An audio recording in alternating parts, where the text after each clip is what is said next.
Assalamualaikum, ketemu lagi Assalamualaikum warahmatullahi wabarakatuh. dengan Pak Ustadz Muhammad ini. Kita lagi membahas yang lagi banyak pertanyaan dari orang-orang. Gimana hukumnya seorang suami yang agamanya murtad? Gimana Pak Ya. Ustadz? Alhamdulillah, salatu wassalamu ala rasulillah Muhammad Abdullah wa ala alihi washabih man wala wala haula wala quwwata illa billah. Memang yang kalau kaitan pertanyaan itu yang sering terjadi itu kan contohnya nanti sama nikah beda agama kan gitu. Iya, agama. Nah di situ atau memang asalnya kalau memang mau tetap dipakai kata kalimat murtadnya berarti mungkin bisa jadi dia nikahnya asalnya Islam, kemudian pindah agama pindah tiba-tiba di tengah-tengah pernikahan salah satu dari suami atau istri pindah agama.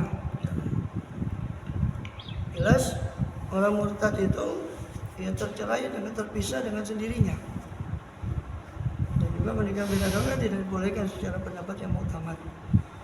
Adapun ada yang mencoba ingin mengungkit masalah menikah dengan ahli kitab, itu pun tidak disepakati oleh para ulama tentang kebolehannya. Maka sebagian sahabat melarang sejak Abdullah bin Umar. Ya, di Sahih Bukhari kan Abdullah bin Umar mengatakan, bagaimana kamu katakan boleh, katanya Abdullah bin Umar, mereka itu loh menyekutukan Allah, dan apa dosa yang lebih daripada syirik, daripada menyekutukan Allah, dan bagaimana tidak syirik kalau mereka mengatakan Allah itu punya anak dan sebagainya atau ada Tuhan sebagainya. Itu jelas pendapat sebagian sahabat tidak menyetujui pernikahan dengan ahli kitab. Walaupun dipakai yang menyetujui pun, itu pun tentang ahli kitab. Seperti memang ada di surat Al-Maidah ayat 5 itu yang menghalalkan muhsanat wal mu'minat wa muhsanat alladziina utul kitab. Muhsanat wanita baik-baik dari kalangan orang mukmin dan wanita yang baik-baik yang dari kalangan ahli kitab itu boleh, hilul lakum, boleh bagi kalian. Nah, tapi timbul polemik lagi, siapa ahli kitab ini? Itu masalahnya. Apakah setiap Nasoro, yang pasti kan ahli kitab itu agama Nasrani dan Yahudi, itu disepakati. Apakah setiap Nasrani Yahudi itu dikatakan bisa dimasukkan dalam terminologi ahli kitab sehingga boleh dinikahi? Itu pun jadi perdebatan. Jumhur ulama, mayoritas ulama mengatakan bukan. Ahli kitab itu terutama mazhab Syafi'i mensyaratkan bukan hanya agamanya Yahudi dan Nasrani, tapi juga harus dilihat dari nasab. Ada dua, agama dan nasab. Nasab dalam arti ayahnya, kakeknya terus ke atas itu tetap dalam agama itu dari dulu, dari sebelum Rasulullah, sebelum Nabi Muhammad SAW, dan sebelum diubah agama itu memang sudah beragama Yahudi atau Nasrani dari atas-atasnya. Itu yang boleh, yang dikatakan oleh kitab. Memang masih ada, tapi kan di sana, di Syam, di daerah Syam itu, di Samirah, Samaria, itu ada yang namanya sekte Yahudi Samirah. Turun-temurun masih ada di sana. Bukan Nasrani Arab yang memang dari dulu sudah pernah masuk ke dalam agama Nasrani dari zaman dulu, itu di sana ada. Di daerah Syam, di Syam itu sekarang Palestina, Syria, Lebanon, Yordan. Nah, di sekitar itu masih ada. Tapi kalau di sini, mohon maaf ya, orang Batak masuk Kristen, orang, nah ini nggak bisa dikatakan ahli kitab sehingga dibolehkan. Ya, itu muktamad, pendapat yang muktamad. Memang ada kalau dicari pendapat sih banyak, seperti mazhab Hanafi yang tidak menganggap itu nasab itu, pokoknya agamanya saja yang dianggap. Hanya masuk Yahudi, masuk Nasrani dikatakan ahli kitab, tapi itu tidak sepakati oleh jumhur atau mayoritas ulama. Sehingga hukumnya orang murtad sudah jelas, karena nikahnya tidak sah, ya berarti dia bukan dalam ikatan nikah yang resmi lagi sudah semenjak dia murtad. Maka harus masuk Islam lagi atau tercerai dengan otomatis. Artinya dia baru mencerai pun sudah rusak pernikahannya. Kalau dia murtad, salah satu dari suami atau istri. Apalagi kalau dari awalnya memang sudah beda agama, yang jelas tidak boleh nikah. Sebaliknya, kalau masuk Islam tiba-tiba sepasang suami istri non muslim, tiba-tiba salah satunya masuk Islam. Nah, kalau masuknya bareng, itu nggak perlu nikah baru, cukup nikah yang lama itu. Tidak perlu dia memperbarui akad nikahnya. Kalau bareng langsung masuk Islamnya. Kalau suaminya atau salah satunya lebih dulu, suami itu terserah, suami atau istrinya lebih dulu. Kalau yang iddah itu kan istri ya. Kalau itu masih dalam masa iddahnya akan tercerai, otomatis dianggap cerai. Kalau cerai itu kalau masa perempuan itu masih ada masa iddah, masa tunggu. Karena perempuan itu kalau dicerai kan bisa langsung nikah dan misalkan harus selesai masa iddah. Maka kalau dia tiba-tiba masuk Islam sebelum iddahnya selesai, mau harus kacek sehari 2 hari langsung menyusul masuk Islam, maka ini tidak perlu nikah baru. Tapi kalau selesai iddahnya baru masuk Islam, si istri ini padahal sudah iddah itu 3 kali suci ukurannya, 3 kali haid dan suci, 3 kali suci, baru masuk Islam, nah ini harus dinikahkan baru. Jadi akan nikah baru. Maka sama yang murtad tadi pun gitu. Kalau dia mau nikah balik lagi, tapi kalau murtad ini beda dengan yang masuk Islam ya. Kalau murtad otomatis sudah tercerai. Nah makanya nunggu iddah. Dia balik lagi, ya, itu harus nikah baru. Apalagi kalau sudah lama.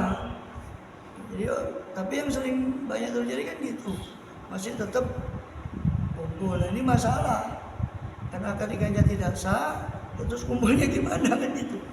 Misalkan kumpulnya berdasarkan akad nikah yang sudah tidak, jalinan nikah yang sudah tidak sah lagi.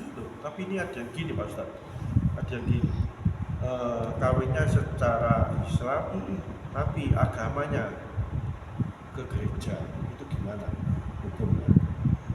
Dia dengan asalnya Islam, kawinnya asal Islam, memang oke lah, asal Islam. Atau dia berarti kalau sudah Islam berarti asumsi saya dia sudah diminta masuk Islam dulu, entah si suami atau si istri. Selama dia sudah syahadat, dia dihukum Muslim. Meskipun dia tidak sholat, dia dihukumi Muslim atau Muslimah. Ketika nikah, oke, nikah sudah Islam kan, nah, dia masuk sah akad nikahnya. Nah, tapi setelah itu dia ke gereja, ini kalau menjadi pertanyaan. Jatuhnya juga murtad. Iya murtad kalau loh begini. Soalnya itu tidak bisa dikatakan murtad. Penyebab murtad itu 3. Ada keyakinan, ada ucapan, ada perbuatan. Kalau keyakinan itu dia sudah bergeser keyakinan asalnya. Keyakinannya Islam betul, yang akhirnya dia keluar dari keyakinan itu. Dia mengeluarkan selain Allah dari, meskipun cuma dalam bentuk keyakinan. Ya. Itu sudah murtad hukumnya, tapi kan sulit mengukur keyakinan. Tapi kalau mulai ucapan keluar, ucapan yang mengandungkan Islam dan sebagainya, ini bisa jadi murtad dengan ucapan. Dan kalau sudah murtad dengan ucapan, apalagi perbuatan, dia menyembah, melakukan ritual agama lain, menyembah pada patung dan sebagainya, ya terlepas dia kan di Nasoro mengatakan, oh saya tidak menyembah itu, tapi kan dia tetap saya kepada berhala gitu. Nah itu sudah bisa dihukumi murtad kalau sudah berupa perbuatan, maka bisa dihukumi murtad kalau sudah berupa perbuatan itu. Jadi kalau sudah murtad, ya tercerai otomatis tadi itu, dan nggak bisa kecuali dia harus nikah baru. Oh nikah lagi. Iya. Terus kan istrinya diganti lagi yang baru ya. Jangan kan istri tadi.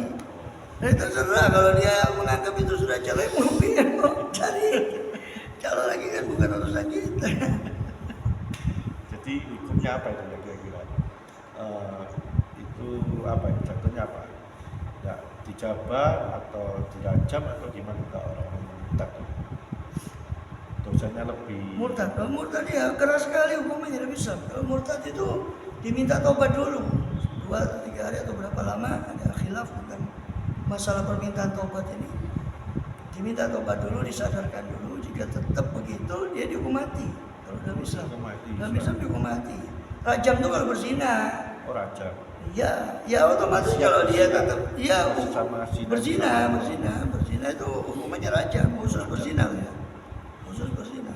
Besar mana dosanya murtad sama Oh jelas ya murtad kan keluar dari Islam. Berzina itu masih tetap dihukumi Muslim. Orang minum khamar, berkali-kali pun dia minum khamar, selama dia tidak mengucapkan sesuatu yang menyebabkan dia murtad, dia tetap dihukumi Islam. berarti akan Maksiat betapa apapun dia tetap namanya dosa besar kan itu. Khamar, zina itu tergolong dosa besar. Ya kan? Dosa kecil itu ya seperti Misbah itu kan dosa kecil. iya. Tapi kalau murtad sama zina masih bisa murtad. Ya. Jadi dilihat, ditunggu dia Medising zina. dia itu kembali dah kan gitu. Kalau dia masih bisa kembali sebelum apa? Jadi nikahnya batal ya, otomatis batal Berarti nikahnya. tidak sah ya berarti. Iya, maka kalau sudah batal nikahnya kan tidak boleh hubungan badan lagi. Oh, tidak boleh Tidak buat boleh, berarti. namanya hubungan. Loh, Berarti malam pertama tidak ada berarti. tidak bisa kalau dia sudah murtad sebelumnya loh ya. Artinya gini loh, saya tidak ngerti, saya tidak ngurus itu dia. Kumpulnya kapan, yang pasti yang jelas kalau sudah dia walaupun nikah secara Islam, terus dia setelah menikah itu melakukan ucapan atau perbuatan yang tadi saya katakan, ucapan meremehkan Quran, meremehkan yang ucapan-ucapan itu bisa dihukumi bahwa itu suatu kemurtadan, atau perbuatan sujud pada berhala sebagainya yang bisa dihukumi itu sebagai sebuah kemurtadan ya. Maka ketika melakukan suatu atau mengucapkan sesuatu yang menyebabkan dia murtad, tentu semenjak detik itu pula dia sudah murtad hukumnya. Kalau sudah murtad otomatis kan nikahnya batal. Batal ya, bukan talak. Batal. Ya, tapi kalau dia kembali lagi segera, dia mengucapkan syahadat lagi segera, masih bisa kembali tanpa nikah baru. Nikah baru itu terjadi kalau dia sudah lewat masa iddah. Masa tunggu. Masa tunggunya 3 kali suci, haid suci, haid suci, haid suci. 3 kali suci, dia tetap dalam posisi murtadnya. Atau setelah 3 kali suci baru dia sadar, kembali ke Islam lagi, harus nikah baru. Nikah baru maksudnya dia tetap kalau mau kembali lah ya. Jalannya benar. Anda artinya dia kembali ke Islam dan si suaminya masih mau nerima dia kembali, mau balik, mau rujuk. Tidak bisa otomatis tiba-tiba rujuk lagi, tidak bisa kalau sudah lewat masa iddah. Harus dengan nikah baru, ya harus dengan wali, saksi, ada mahar mas kawin baru itu. Kecuali belum lewat masa iddah, baru dapat 1 hari atau sebulan, belum alhasil kesimpulannya belum masa iddah itu belum habis, belum sampai 3 kali suci, maka dia langsung bisa dirujuk lagi. Ini tanpa nikah baru. Dengan syarat dia masuk Islam segera. Tapi ini yang malah yang ngajak ini suaminya ya, Untuk ke murtad ke gereja. ya itu, dan murtad dua-duanya. Kalau murtad dua-duanya ya tidak tahu hukumnya itu. Yang jelas secara Islam nikahnya tidak sah. Tidak sah. Kalau setelah murtad dia mau nikah lagi secara Nasoro atau secara Kristen, ya itu terserah dia. Dan itu. Tapi secara hukum Islam ya nikahnya yang tadi setelah salah satu dari 2 suami atau istri itu murtad ya, semenjak detik itu pula Tidak sah. batal akad nikahnya. Kalau sudah batal otomatis kan gitu. Lah kan nikah kan ada konsekuensi. Ini sebagai suami dan ini sebagai istri, ada konsekuensi masing-masing. Boleh hubungan badan, ini wajib nafkah, begitu. Otomatis dengan terputusnya jalinan pernikahan itu kan otomatis konsekuensi dari putus apa enggak? Ya putus. Otomatis asalnya pernikahannya masih nyambung, masih belum batal, dia boleh kumpul suami istri hubungan badan. Setelah murtad putus hubungan pernikahan berarti kan sudah tidak boleh lagi. Iya, dia dengan terputusnya akad nikah otomatis segala konsekuensi akad nikah tadi ya habis. Kecuali segera masuk Islam lagi si suami atau istri yang murtad tadi itu Sadar lagi. iya. Nah, kalau dua-duanya murtad ya itu urusan mereka, yang pasti kita cuma menghukumi secara Islam. Secara Islam maka nikahnya batal. Secara hukum Nasoro saya tidak tahu apa mereka harus nikah lagi apa Nasoro gimana. itu apa? Nasrani. Oh, Nasrani. Mau dia mau nikah lagi di gereja itu urusan dia. Yang penting secara Islam salah satunya murtad ya Kalau batal. ke gereja ya hukumnya harus gereja ya. Iya urusan dia. Kalau dia sama-sama kalau antum apa tadi sampean bilang yang ngajak suaminya berarti kan sama-sama murtad ya, itu urusan mereka berdua. Enggak di luar hukum Islam lagi, mereka sudah keluar dari Islam. Nah, kalau murtad cadat gimana itu? Itu tetap diterima hukum ayatnya gimana gitu.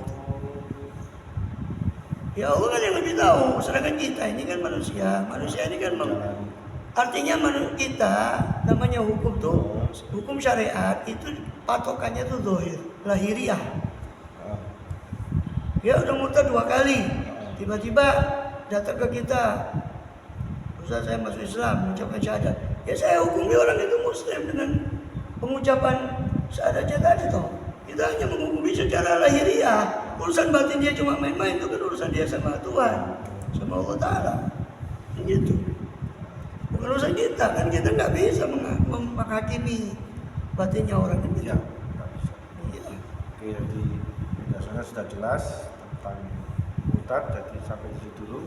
Waktunya sudah habis, mau mendekati maghrib. Oke, sampai di situ dulu. Jangan lupa komentar-komentar kalau ada yang mau ditanyakan, silakan ditulis. Silakan dikirim ke IG, kemana, ke TikTok, silakan. Ke kantor pos juga boleh. Assalamualaikum. Salam.